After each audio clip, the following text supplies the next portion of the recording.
Hey there, cybercrime junkies. Got a question that keeps you up at night, or ever wish you could hear from a specific guest, or have a true cybercrime story you want us to investigate? You can now text our studio directly at 904-867-4466. Don't be a stranger. Text us at 904-867-4466. Don't miss the chance to be part of the conversation. Text us direct at 904-867-4466. You know, we're often asked why there is so much passion, strident opinions, and primetime news today surrounding data breaches, cybersecurity, and cybercrime. I mean, not too long ago, it was in the news maybe once or twice a year, or a backstory in a magazine. Not front page news or interwoven into the fabric of pop culture like it is today. So we set course to create awareness in an open forum for dialogue around this topic. This is the reason why we created Cybercrime Junkies. More importantly, we've been able to continue our ability to speak with some of the world's most celebrated and infamous hackers, security researchers, chief information security officers, and leaders in federal, state, and local law enforcement on this topic. But why? Why should you care, and why should we? When we dig down deep into it, we realize that it's not about technology. It's not about hackers, crime, or security at all. It's about human nature, societal rules, and perceptions of fundamental fairness. And it's about privacy. See, privacy is at the heart of a family, the business, or an organization in their own individual identities. We have the right in this digital age to reinvent ourselves and to curate our own lives today, thanks to social media platforms.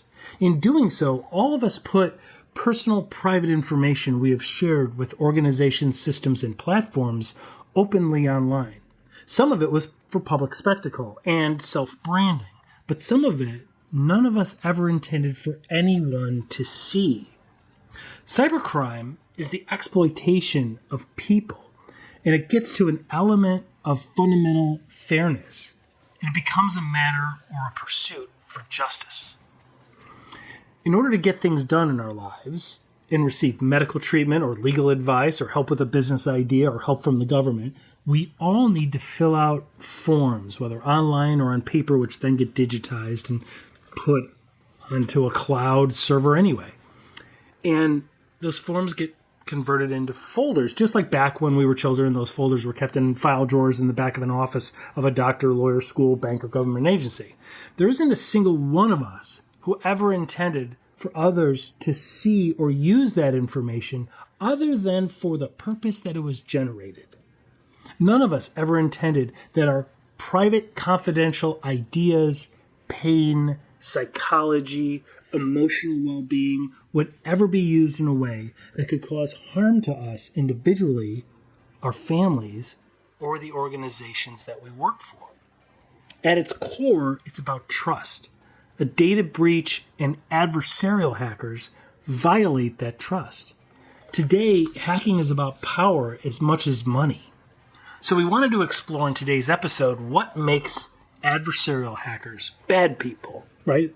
Or people that have bad acts. What makes them tick? Why is it some organizations are only in the news for new products that they launch, people that they save, or a new location that they're opening? All positive things. But other organizations are in the news for reputation-damaging data breaches. One that goes to the heart of a violation of trust between them and their customers. If it's a business, the trust is violated between the business and their customers. If it's healthcare, the organization, the violation occurs between the patient and those rendering medical care. In a school setting, the violation occurs between the parents' expectations and the rights of those underage children. If it's a governmental scenario, it's the rights of every citizen not to have their trust violated or not to have their vote manipulated. It goes to the very heart of a democratically elected republic. Today we're going to explore the mind of a hacker and reset expectations of the language that we use. Hackers are not evil. In fact, they are some of the most socially adept and brilliant people that we have in our society. There's several different types of hackers. Hackers are engineers, people that figure out how things work and how they break. And they share those ideas so that we can fix them. Without them, we wouldn't have some of the greatest inventions and protections that we all take for granted every day. This is the true cybercrime story of why it matters to think like a hacker and how to protect your brand. Hi, Cybercrime Junkies. Thanks for listening. Got a question you want us to address on an episode? Reach out to us at cybercrimejunkies.com. We explore why cybercrime grows daily, how it is funded, productized, and organized, how to protect yourself, and where cybercrime goes to hide. And thanks for being a cybercrime junkie.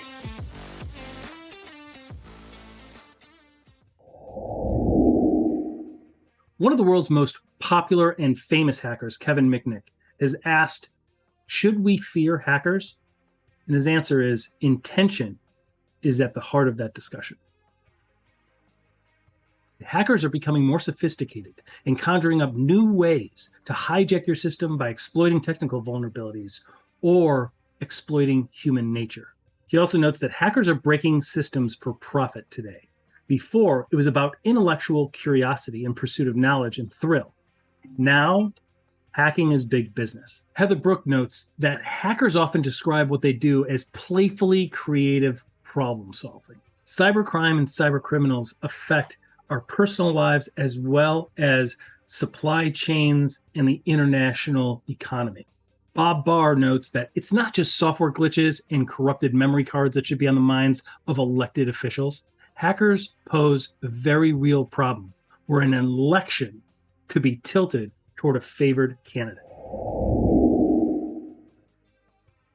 So, Mark, welcome. How are you? Doing well, David. Doing well. So today, let's talk about the hacker mindset and thinking like a hacker. When we have these discussions, and in our roles, you and I do a lot of security research. We've interviewed, scores and scores of ethical hackers and hacktivists, people that work with groups that are in the news, right? That are part of groups like Anonymous and related groups like that. And many of their causes are valid. Some of them are socially driven, but they tend to have a very similar mindset kind of interwoven into the thread of a lot of them.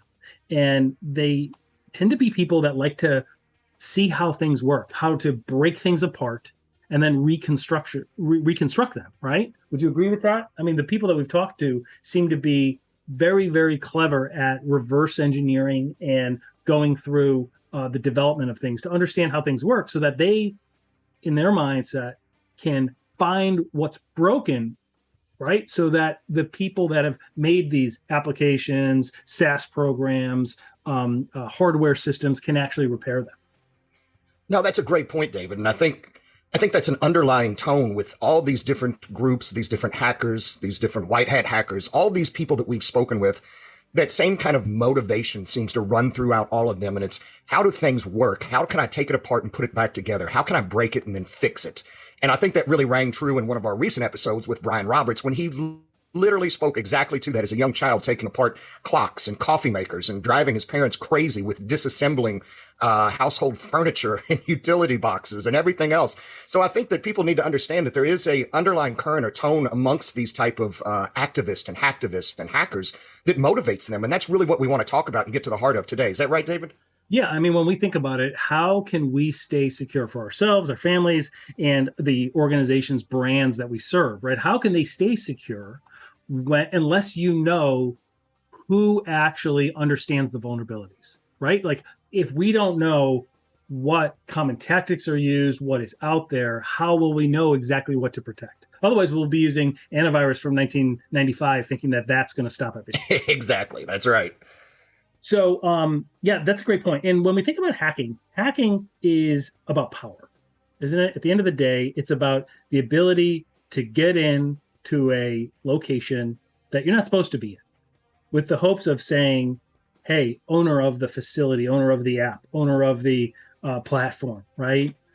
You're exposed here. You need to fix this. It's why when we get all these notifications on our iPhones and our Samsung Galaxies about these apps that get updated, it always says, bug fixes. It's not just user experience bug fixes. A lot of times there's security features. There's bug bounty programs out there that invite hacktivists and ethical hackers to be able to demonstrate the vulnerabilities so that the companies can fix them. Exactly. That's exactly correct. We do that internally, right? We've got our own teams that do exactly that very thing.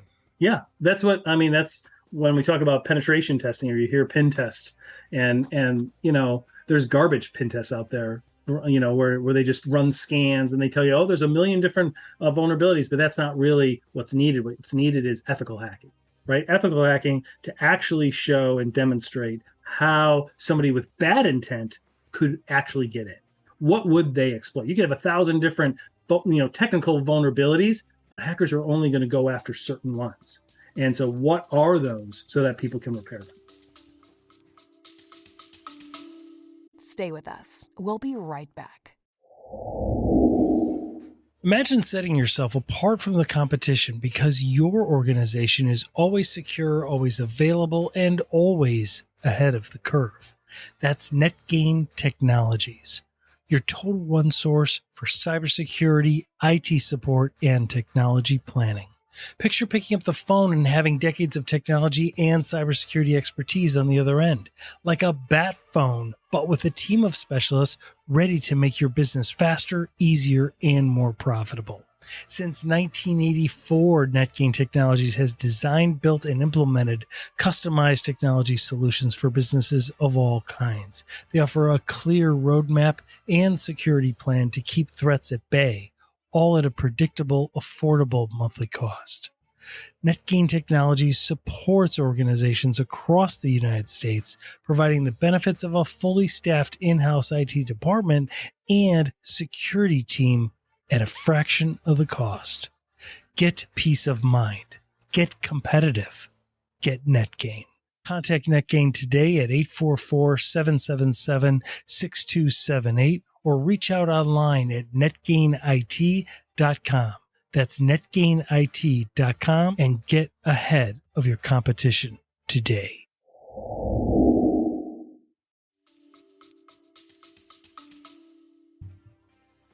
David, there's one recent staggering statistic I just saw, and actually I think this came out about a week ago from University of Maryland, a study that they recently did. And we all understand that cyber threats are persistent and consistent and always existent, but this study really got into the rate of occurrence, and it was 39 seconds. Every 39 seconds, a cyber breach is attempted.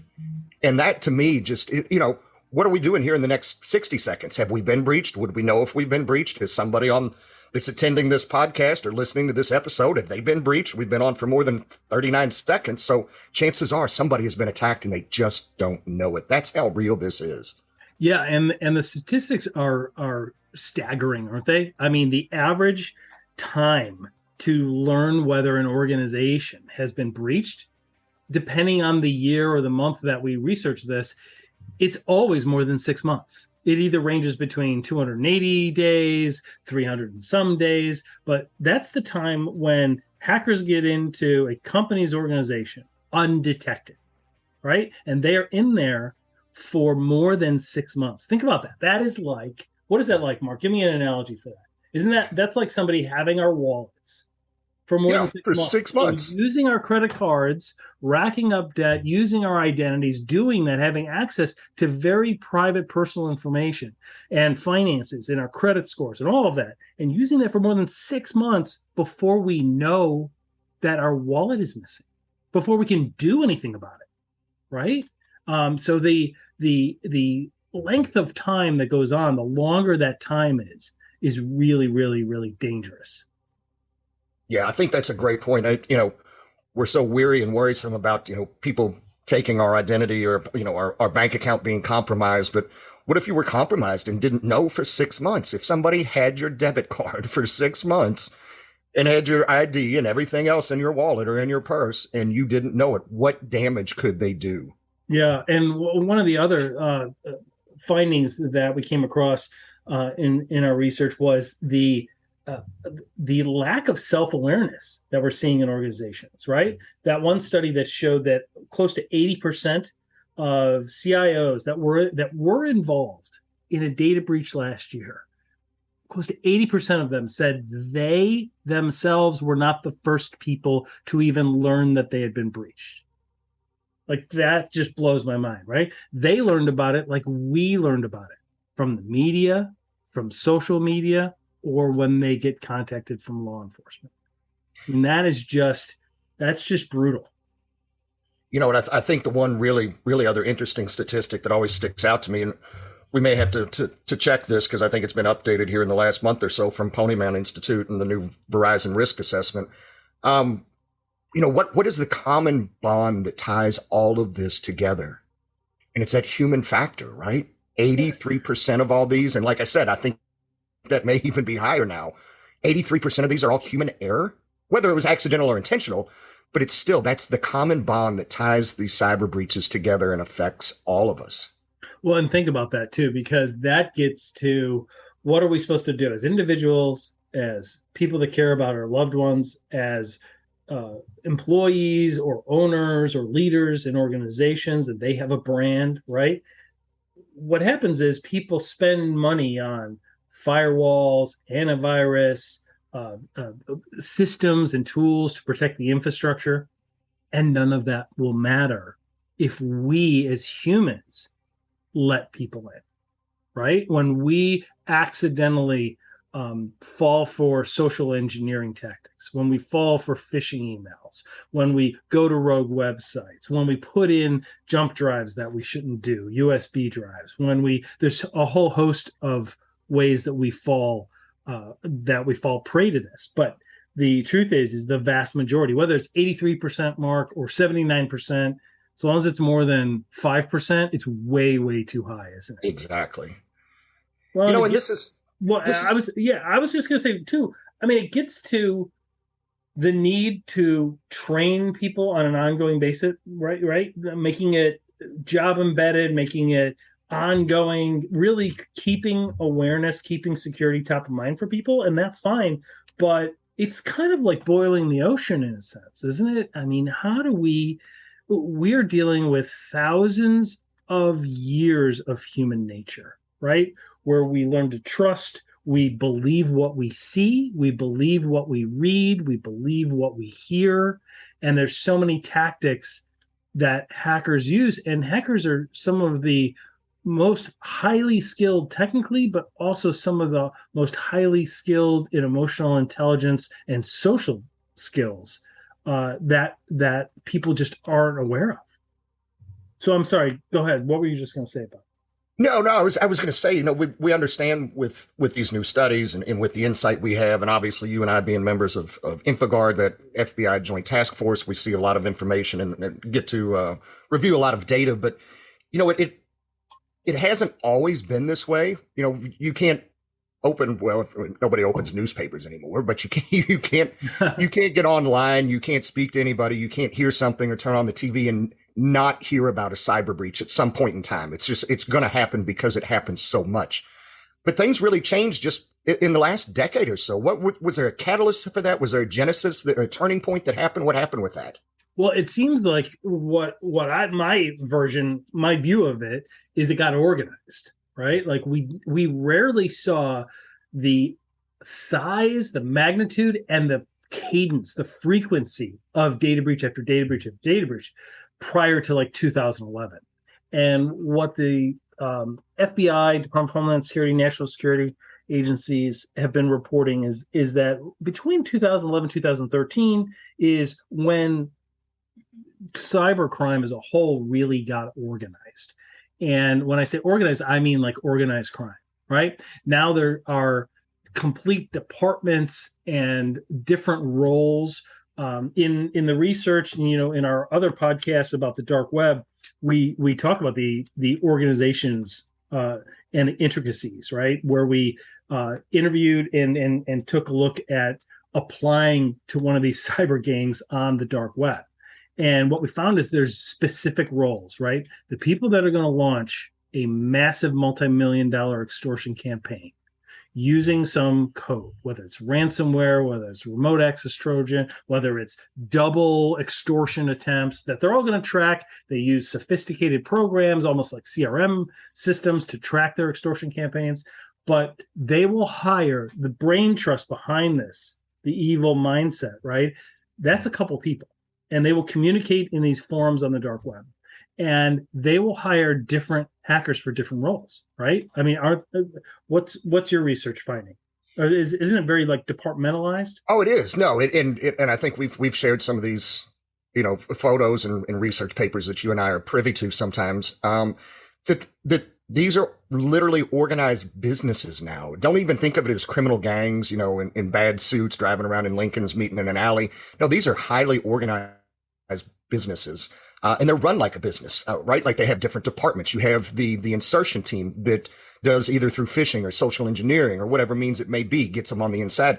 Then you have the payload delivery team that either by mechanical means will insert the payload and then operate internally and move laterally across the network.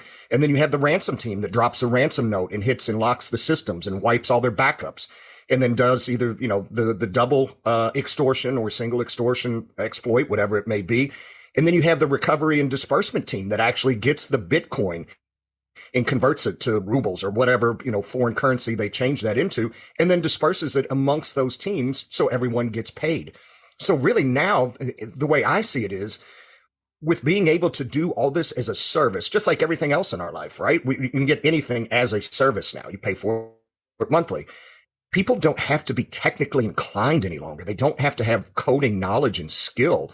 All they have to do is have ill intent or criminal mindset, and they can lock up and run you out of business. Yeah, right? and that's really what spawned the growth, right? Because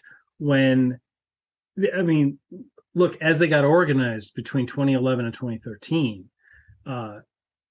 there's a lot more people that are criminals than there are those with these highly sophisticated technical skills that could crack code, that could write this advanced polymorphic malware.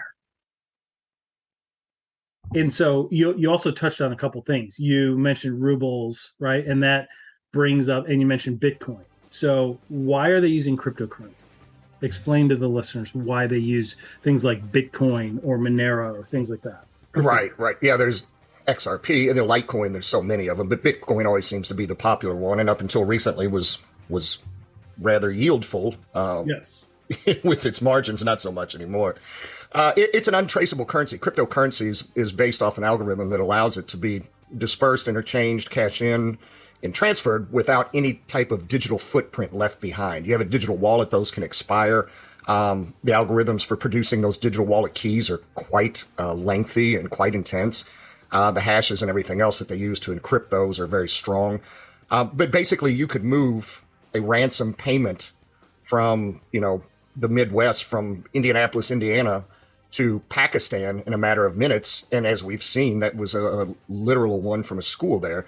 And then have it dispersed from Pakistan into another foreign currency, into other banks, in Afghanistan and across, wherever it may lead to, Europe.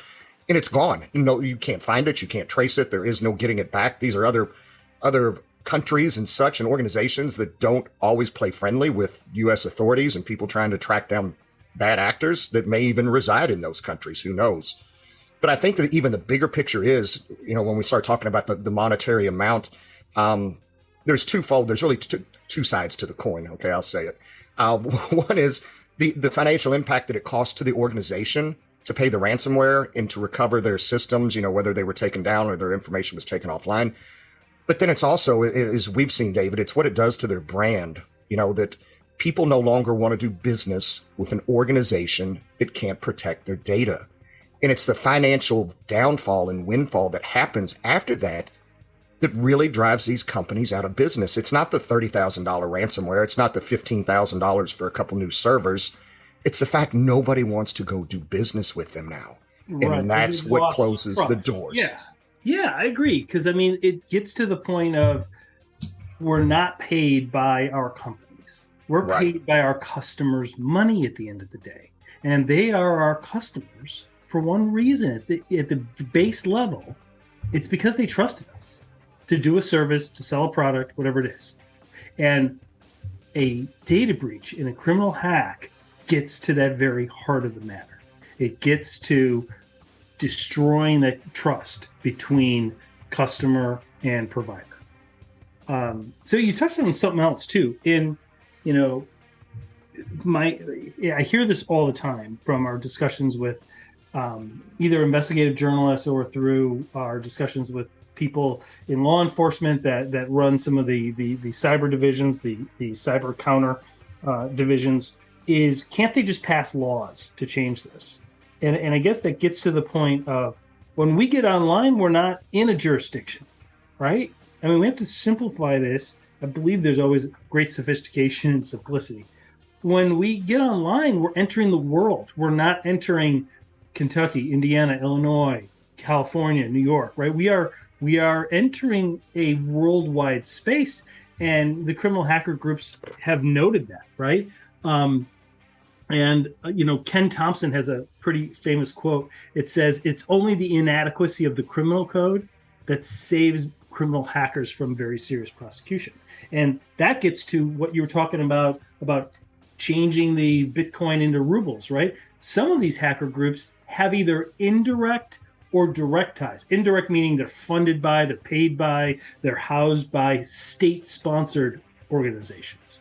So, there are aspects of North Korea where they openly advertise for their cyber warriors, right? When we did the episode on the day the lights went out in Sony, we explored how the tie that the FBI felt to North Korea, right? And North Korea has and openly brags about their drive and their cyber warriors, right? And how they leverage that and view that as a weapon, a source of weaponry, just like nuclear weapons and other military aspects.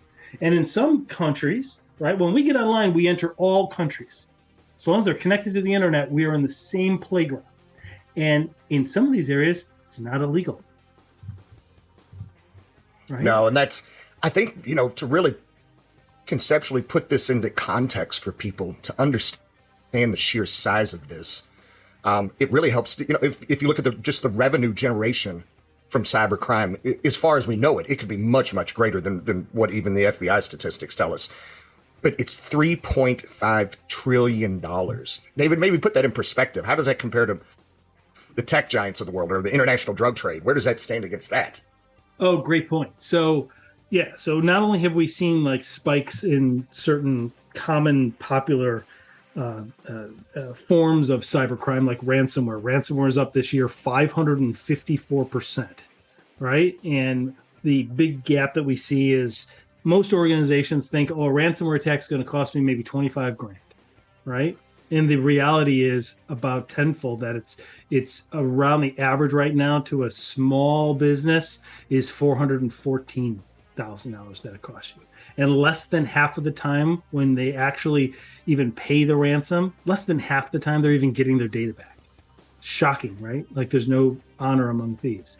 But when you were asking about how well funded cybercrime is, I mean, it's very, very lucrative. So when you think of the big five tech giants, Amazon, Meta, which is Facebook, Alphabet, which is Google, right? Name them, right? The big five, they generated last year $1.4 trillion in revenue. A lot of money, right? $1.4 trillion. The international drug trade, heroin, ecstasy, fentanyl, you name it, right? They generated $2.2 trillion. So they generated more than the big five. But cybercrime generated $3.5 trillion. More than the international drug trade and more than the big five tech companies. This is a very, very well funded. And when we get into the mindset, we think about the mindset of hackers, there's a lot of statements that these hacker groups make on the dark web. One group, and they all have these names, right, Mark? Like, what are some of your... Oh, yeah, my favorite one, I think, is... Panda? I like Drunken Panda. I like Fuzzy Wuzzy. These are all Googleable. These are... These are the well-known, like, organized crime groups. Advanced persistent threat actors, yes. And right. they give themselves silly little names. And, I picture them wearing, like, matching jackets and hats. Yeah, like the Sharks and the Jets and... but yes, they are. They store. They've got a merch store on the dark web. They're like, hey, you can buy some heroin, some ransomware, and check out our new hats and hoodies. Well, I think this brings up another good point too, and I think you may even have a visual for this. When we start talking about the web, and it really kind of puts it in perspective when we look at the revenue generated and the size of it, and we enter in a borderless world, really, when we go online. But I'm always curious when we start talking about the surface web and the deep and dark web, and people have heard those terms and or maybe understand them to some degree, conceptually, but do they really understand that, the surface web as we know it, as big as the World Wide Web is that we know, and Google and Bing and Yahoo and CNN and Amazon and Macy's and everything that we know, as huge as the internet is a very, very small percentage of how big the actual web is. Yeah, that's I think true. people forget most that. of the internet that people use is just that surface web. Right. It touches a little bit of the deep web, because when you think of the deep web, that's behind some firewall. It's they're either logging into some system for medical research or something through work or something like that, right? But that's just touching the scratching the surface of the deep web, right? But it's most of our time is in the surface web. So tell us about that. Like, how much of the internet, which is huge, right? It's mind-boggling. Right. That is the internet that we use on a regular basis. Right. As big as we know it, Google and everything else, Facebook and all that, it's only about 4% of what actually exists out there. You touched on it blows my mind when I hear that stat, because I know it's how big really... it is. When we were researching like the Sony data breach, right? We started the research and it came up with like 4.9 million returns of information. And that's just one search for one topic on the surface web, which is only 4% of the internet. That's how big it really is. And so you're right. The deep web could be anything from, law journals to medical research to subscription only organizations that you have to have. They're non-searchable. You're not able to easily find those type of places where that information resides. Those databases are. That's the deep web. But then you get down to the bottom 10%, and that's where the really bad stuff happens, right? Yeah, that's the dark web. That is where, and you can't get there from Google Chrome. You can't just fire up Firefox and get to the dark web. Yeah, right? And these places where this information resides down there, they don't have website names. Some of them have become infamous and recognized by their names, like Silk Road and some of these other ones.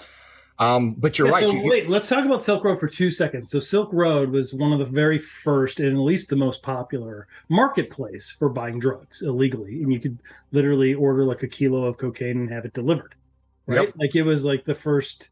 There was weapons, murder for hire, and just things even worse. Like just crazy. And on the dark web, it's all anonymous, right? Yep. So walk us through that. But as we're entering a discussion of the dark web, we have to understand the mentality of the groups that reside there, right? When we think about those groups, the drunken pandas, one group is called the shadow brokers.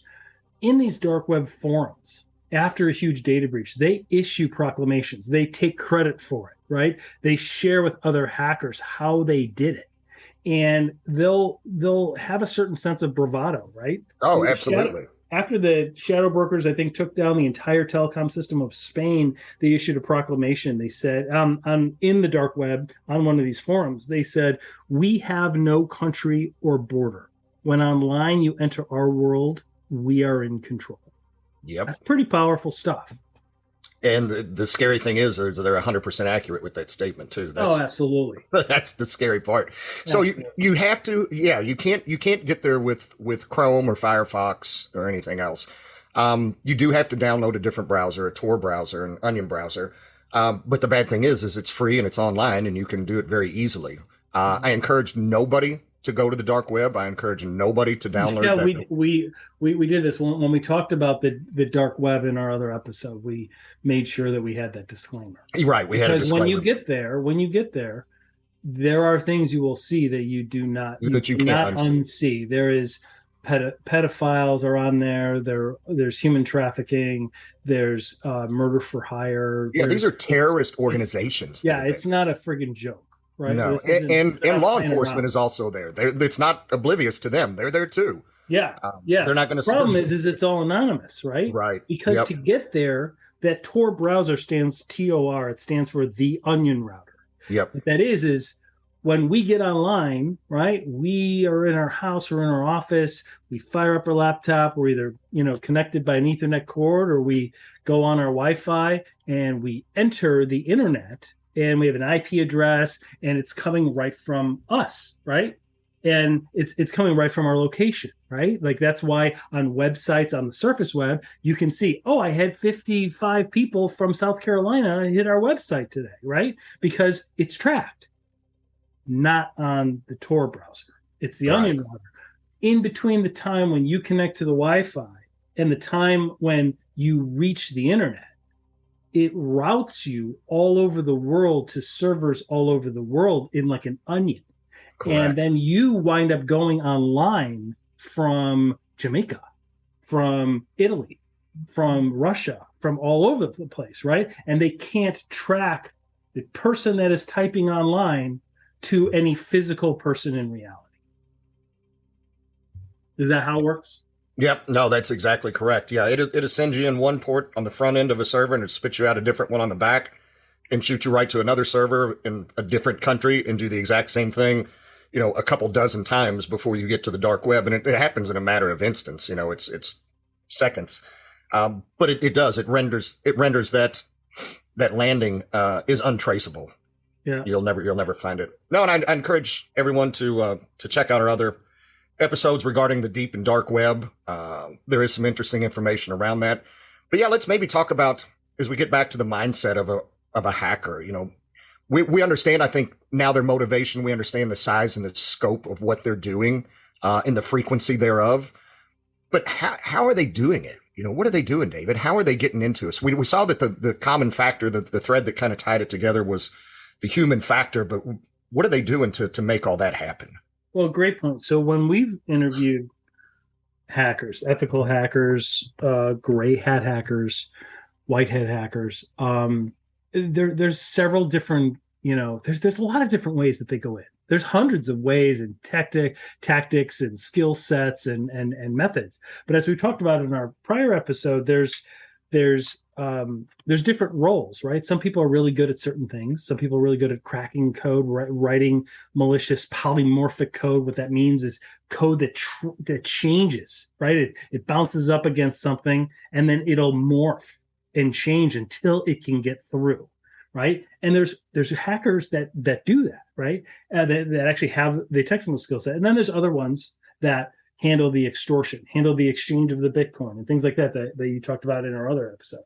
But the main common tactics, right, we've kind of put them in categories, right? There's web and Wi-Fi attacks. There's Internet of Things attacks, and we'll get to that in just a second. There's an approach called BEC, which is business email compromise. It's a term the FBI uses. It's like leadership impersonation. And then there's phishing, right? Vishing, smishing, things like that. There's physical tactics, which is really, really key. And then there's brute force, right? Brute force is password cracking, the actual hacking aspect. Why don't you walk us through? Yeah, go ahead. Well, I was going to say, maybe tell us. I know you're a big fan of aisle 7 there at Best Buy. Yes, so we hear the term. No, I've seen the text that they personally send to you inviting you back to buy something else. Yes. We hear that all the time, the Internet of Things. And I think for the most part, everybody kind of understands that. But maybe explain that. And how is that a tactic for hackers? Yeah, so there's a phrase, IoT.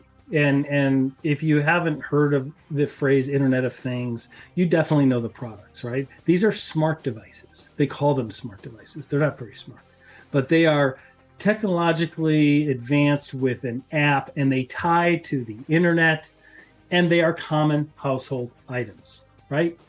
Different from our PCs, our laptops, our workstations, or servers, the larger computers that are either in the closet, right, or at somebody else's closet, which is the cloud. Internet of Things devices are the cool things on aisle 7 at Best Buy. It's everything from the smart refrigerator, the smart mirror, the Ring doorbells, right? And these have been rushed to market, And I mean, they're wonderful. They're wonderfully convenient, but with that comes risk. And one of the biggest challenges is they were rushed to market without security being top of mind by the manufacturers. What that means is there are organizations that, a manufacturing company. They have production floor equipment. They've got people on the floor. They have offices. They have a conference room, right, Mark? We see them all the time.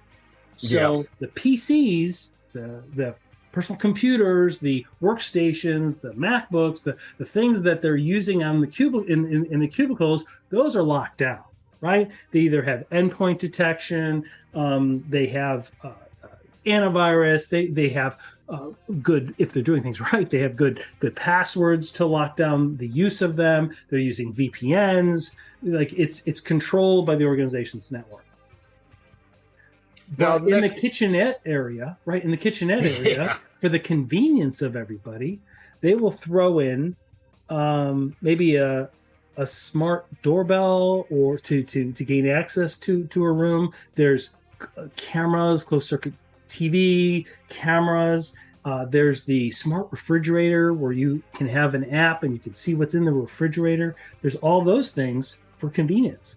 But the security on those is nominal at best. It is oftentimes the security that is pushed out by the manufacturers has security access of like admin. Like you can type in the word admin and gain access through that device onto the network. Corporate networks. You can gain access using 1, 2, 3, 4, 5 because that's the default. People don't change them. And then they connect them to the same network, either intentionally or through misconfiguration, right? And that gets into the discussion of shadow IT, because shadow IT means there's the policy of an organization. These are the devices that we use. But people find cool apps, they find cool extensions, they find a good device, and IT oftentimes doesn't know about it. And so these devices are put out there, not even aware by the people that every day they're working on the security and bolstering things down and monitoring and managing and working with security vendors that they have, etc. But they don't even know that these devices got bought and put on the network, right? Well, and that leads me to one of the more infamous stories that I like to tell of Internet of Things and cyber breaches. Was a true story. It starts out like a bad joke. So a guy walks into a casino in Las Vegas. It's a true story. I love it. And he's standing there in the lobby. And of course, it's Las Vegas, and they've got a huge saltwater tank aquarium, with these multi-$100 fishes each. And, that's just meticulously maintained and monitored. And as he's standing there looking at it and admiring the beauty of it, he sees what looks to be maybe a thermometer or pH level meter that's connected inside the fish tank. But he notices there's no outgoing cord to connect it to anything. So he understands that they're probably monitoring the temperature and the pH balance, the acidity and all that. So, but he's wondering where does that information go into? How is that traveling? He's thinking, well, it's probably Wi-Fi. So he gets on his iPhone. He's able to locate this thermometer / whatever measuring device it is. It's the Internet of Things, right? They bought this somewhere and they put it in the fish tank, and nobody changed the admin or the 1, 2, 3, 4, 5 password on it, thinking, why would they? Yeah, and he was able to get it right from just walking into the foyer, right? Yes, right in the lobby area. Yes, and so he got on their corporate network because that's where the information rode, and he was able to get their whales, their top biggest gamblers, their top 25 gamblers that stayed at the hotel, and got all their information. That's insane. Yes, I know, but it gets worse. So not only does he get the information, he releases it. It wasn't a ransom. It wasn't a hijack. It was a cyber heist. He took the information and released it. But do you know why? Why? He worked for a competing casino down the street, and within weeks of the release of that data, they came out with a marketing campaign that said, "Come gamble with us. Your information is safe." How Because bad they is invested. that? That's hilarious. Yeah, so he got caught, and I think he's still in jail. But that goes back to show you that's one of those stories. That's the Internet of Things. Nobody thought, why would we change the password on the fish tank thermometer? Why would we need to do that? That's exactly why, and that's exactly why. If you've got a Ring doorbell, or you've got an outdoor Wi-Fi camera, or you've got one of those floodlights that also has a camera on it, anything that's riding on your network, they can do the exact same thing to you from parked out on the car on the street or as they drive by. So make sure you check those things when you get home. That's really, really good. That's great advice, but it's also really good. It also ties into like web and Wi-Fi attacks. Walk us through those. Walk us through like denial of service, man in the middle, public Wi-Fi. Let's talk about dangers of public Wi-Fi too. Right. Walk us through those. Yeah, and I think people have gotten more vigilant with this. Is data plans have become unlimited, and you no longer buy your cellular minutes in batches of particular amounts. But David and I always encourage everyone, don't use public Wi-Fi. I mean, really, just don't.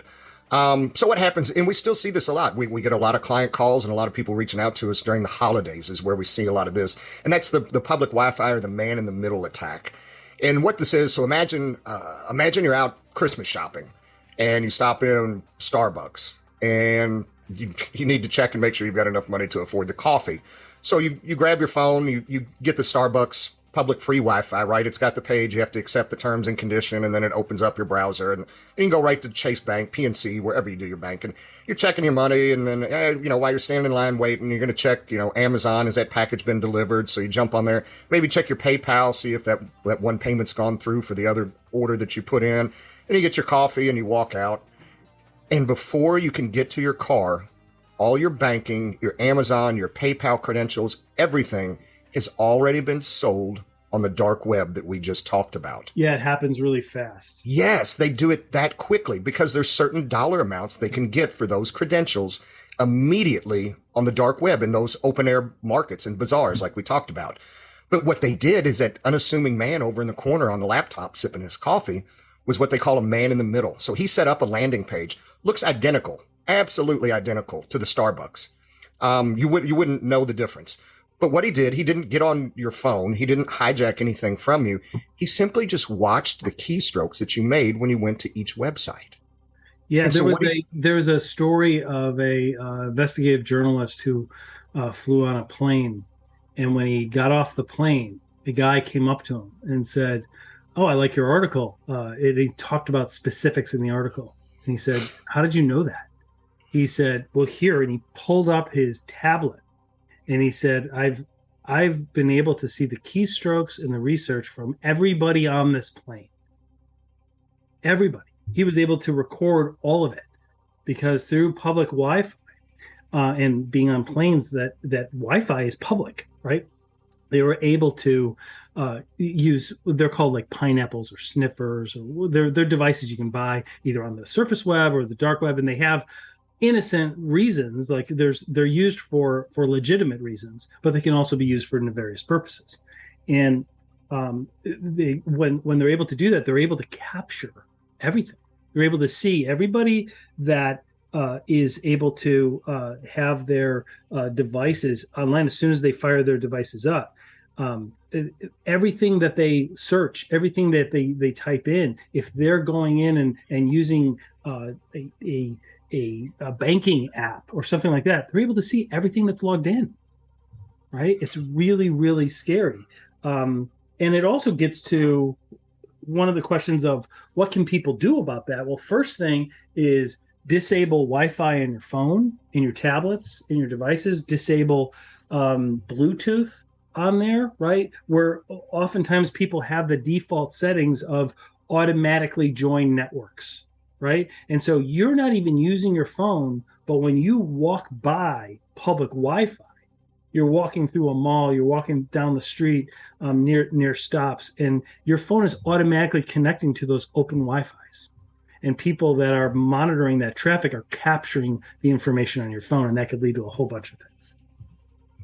Yeah, and this is kind of leads to another one as well, and that's good. And that's, I think people just need to understand, if at all possible, just don't use public Wi-Fi. Right. But one, David, that we see, and we have, when I say we see, we have literally been in the room multiple times when a business email compromise took place. Maybe kind of break it down for us. How would we describe that to somebody that's maybe not in the cybersecurity realm or IT realm? Yeah, it's leadership impersonation. So the best way to understand any of this stuff, because at the end of the day, cybersecurity is about people. It's about real life risk. It's no different than regular crime when you think about cybercrime.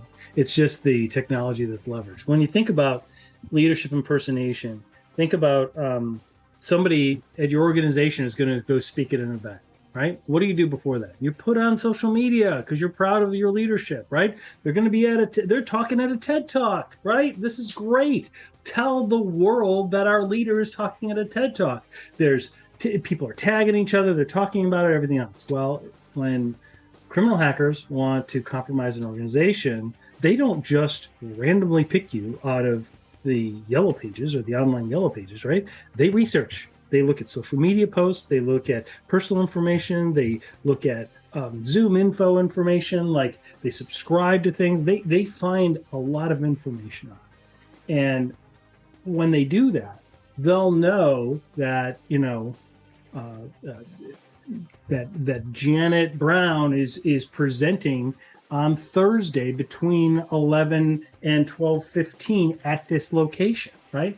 So while that's there, they will reach out to some of Janet's either subordinates or coworkers and spoof her email and say, hey, I'm about to go on. I should be done by 12:15. I'm really excited about this event.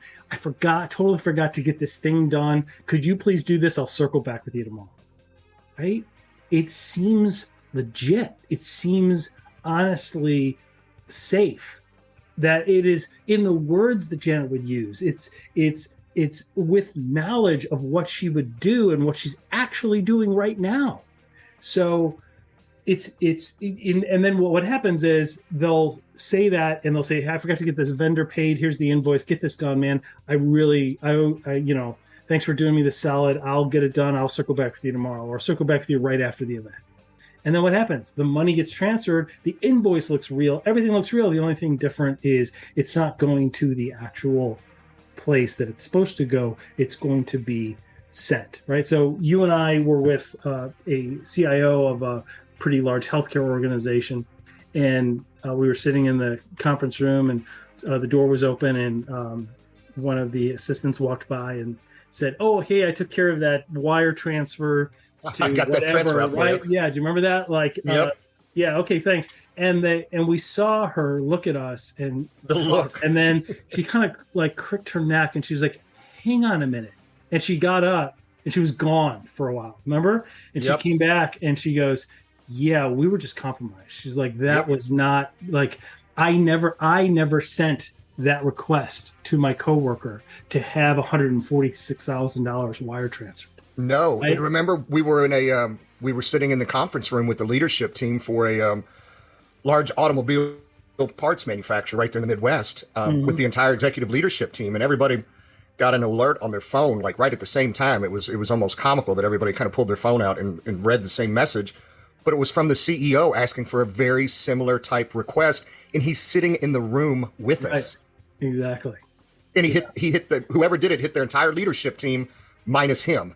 Right. And it was, but that's how frequently it happens, and that's how easily and fast it can take place. So it's a combination of old-fashioned just fraud, right? It's a combination of just old-fashioned impersonation and fraud, coupled with leveraging advances in technology. Right? Yep, it's exactly. Because they're using technology not only to communicate in a deceptive way, but also to research the people so that when they communicate, it's very persuasive. Yep.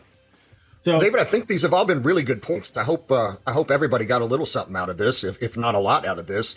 But this is really just a synopsis of what we do when we do these public service initiatives across the country to help individuals, end users, all the employees of an organization understand why they are a target, how they're being targeted, what to look for. We didn't even get into that in this episode.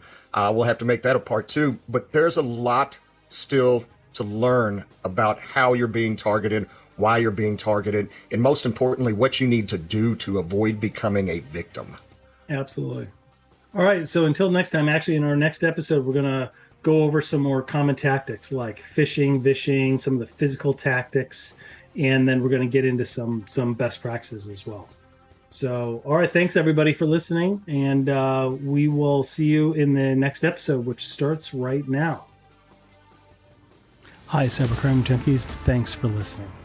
Got a question you want us to address on an episode? Reach out to us at cybercrimejunkies.com. We explore why cybercrime grows daily, how it is funded, productized, and organized, how to protect yourself, and where cybercrime goes to hide. And thanks for being a cybercrime junkie.